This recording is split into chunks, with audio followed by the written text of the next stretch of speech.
those hours that with gentle work did frame the lovely gaze where every eye doth dwell, will play the tyrants to the very same, and that unfair which fairly doth excel. For never-ending time leads summer on to hideous winter, and confounds him there. Sap checked with frost, and lusty leaves quite gone, beauty o'er-snowed, and baseness everywhere. Then were not summer's distillation left, a liquid prisoner pent in walls of glass, beauty's effect with beauty were bereft, nor it nor no remembrance what it was, but flowers distilled, though they with winter meet, lease but their show, their substance still lives sweet. So that was sonnet number 5. Yeah, I like this one a lot more than last week's. I like the imagery a lot more than last week's. It's really, really gorgeous. It reminds me, some of the lines remind me of one line in particular, rather.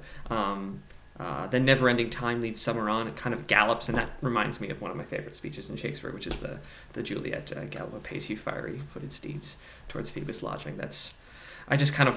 This one is so smooth. It's really, really, really lovely. It's interesting though, because I understand that the metaphor Shakespeare's using is, that summer equals vital, beautiful, vibrant life, and winter equals cold, frozen, dead. But the picture he paints of winter is beautiful to me. The line about distillation, the liquid prisoner pent in walls of glass, on the one hand reminds me of I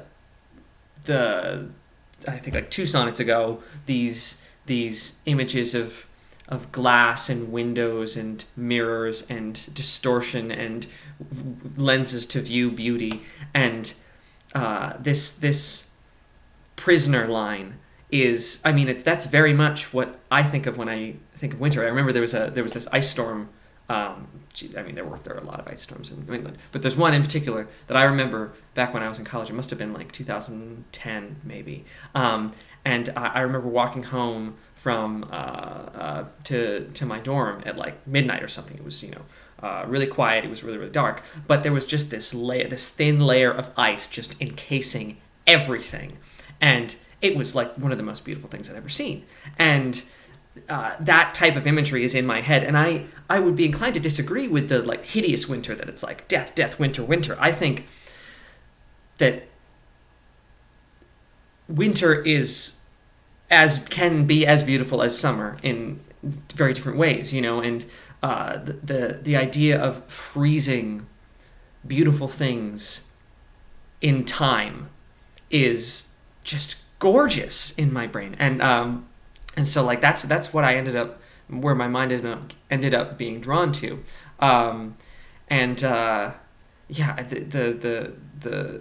the imagery is just so much, in contrast to like the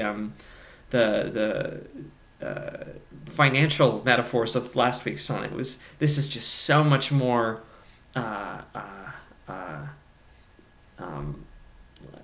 vibrant and raw and primal, and it's just that connects so much more readily for me.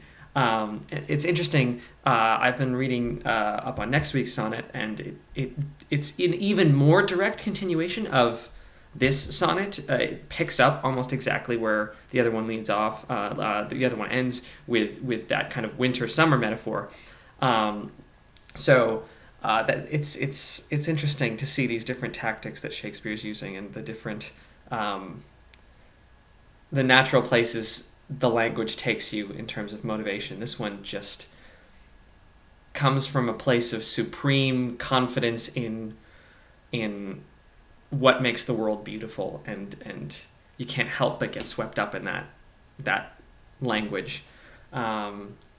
Yeah, I really, really, really loved this one. Next week's is kind of interesting. It's polarizing for me, so I'm looking forward to doing that one next week. But yeah, that was sonnet number 5. Um, Sonnet number 6 coming next week. Will the fair youth have kids finally? We don't know. It's gonna be cool. Yeah. Thanks for watching. Go Pats.